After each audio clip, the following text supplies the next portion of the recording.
Bonjour à tous et toutes et bienvenue dans notre podcast Secret de Ballet Coach pour cette nouvelle série de rendez-vous intitulée 5 minutes dans l'histoire de la danse. Aujourd'hui, dans ce premier épisode, plongeons ensemble dans l'époque de Louis XIV et découvrons comment la danse a brillé sous le règne du célèbre roi Soleil. Commençons par un petit voyage dans le temps. Louis XIV est né en 1638 et est décédé en 1715. En 1643, il devient roi à l'âge de 5 ans, succédant à son père Louis XIII.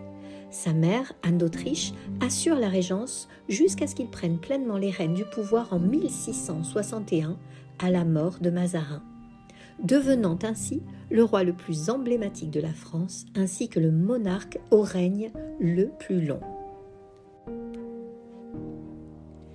Alors, laissons de côté un instant les soucis politiques de l'époque comme l'absolutisme et les conflits permanents et plongeons-nous dans l'effervescence culturelle de la cour du roi Louis XIV. C'est sous son règne que l'art passe du baroque au classicisme, marqué premièrement par la création de l'Académie royale de peinture et de sculpture en 1648 par le peintre Charles Lebrun et Colbert, alors ministre des Finances. Deuxièmement, par la transformation majestueuse du château de Versailles. Imaginez un instant un Versailles qui n'était autrefois qu'un modeste pavillon de chasse sous Louis XIII, mais qui, grâce à la vision de Louis XIV, est devenu le symbole éblouissant du pouvoir et de la grandeur française. Entouré d'artistes talentueux tels que l'architecte Louis Levaux, André Lenôtre pour les jardins et Charles Lebrun, Louis XIV a façonné un lieu où la beauté et la magnificence se rencontrent. Mais attention, Louis XIV ne se contente pas de bâtir. Il rêve de faire de la France le centre culturel de l'Europe et surpasser l'Italie. Ainsi, il soutient activement les arts et bien entendu la danse. Une passion qu'il chérit depuis son enfance.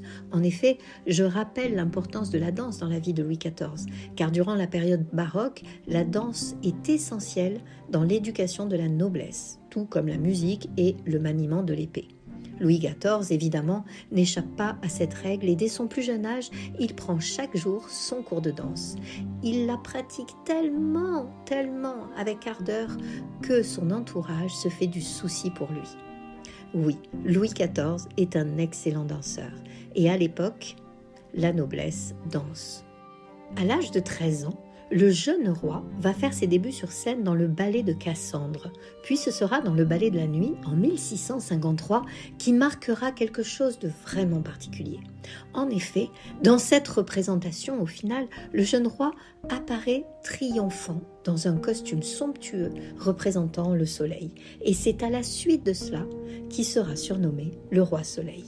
De plus, quelque part sur scène, dans l'ombre, on voit apparaître un jeune génie italien de l'époque qui va apporter énormément de choses à la musique et à la danse. C'est le jeune Jean-Baptiste Lully qui sera pour cette représentation un figurant parmi d'autres, mais qui après cela brillera aux côtés du roi.